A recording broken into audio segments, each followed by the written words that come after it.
अलग अलग तरह से लोग इस्तेमाल करने की कोशिश करते हैं। मजबूरी का फ़ायदा उठाना क्या होता है ये तुमने भले लोगों के बीच भी रहकर देख लिया ना, कि वो लोग जो बहुत भले भोले भाले थे, उन्होंने भी कोशिश की ना तुम्हारे मजबूरी के फ़ायदा उठाने की।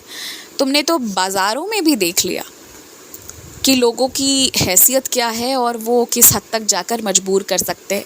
10-5 रुपए तक के लिए कोई किसी को मजबूर कर सकता है। एक तरफ इतनी जटिल, इतनी कुटिल सी दुनिया है। ये सब भी मैं तुम्हें दिखाता हूँ सिखाने के लिए ही, कि किस हद तक, कहाँ पर तुम्हें अपने हृदय को नर्म रखना है और कहाँ पर तुम्हें कठोर होना है। ये सब कुछ दिखाकर ही सिखाया जा सकता है तुम्हें।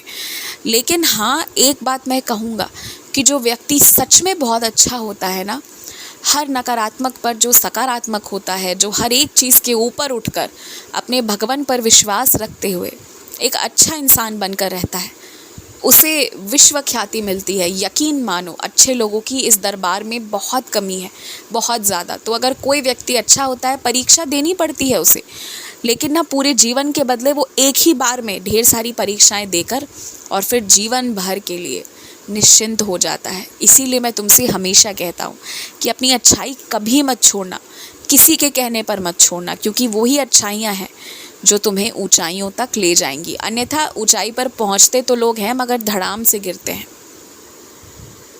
वहाँ टिक पाना आवश्यक है, जो सबके बस की बात नहीं है।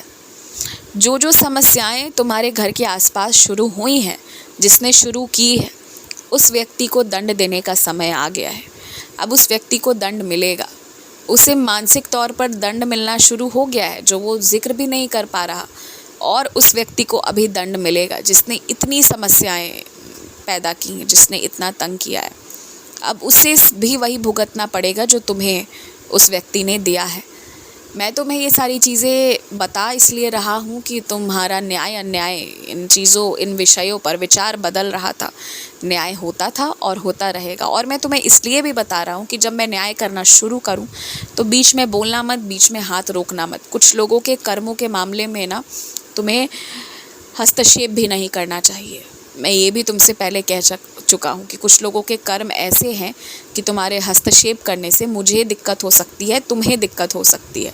कुछ लोगों के कर्म चक्र में बिल्कुल मत पड़ना।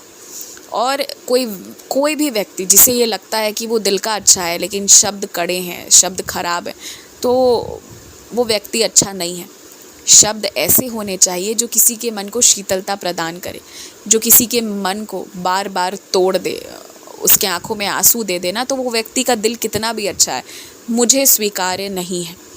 तो इसलिए अपने शब्दों पर विशेष ध्यान रखना, इसे चेतावनी समझना। खुश रहो।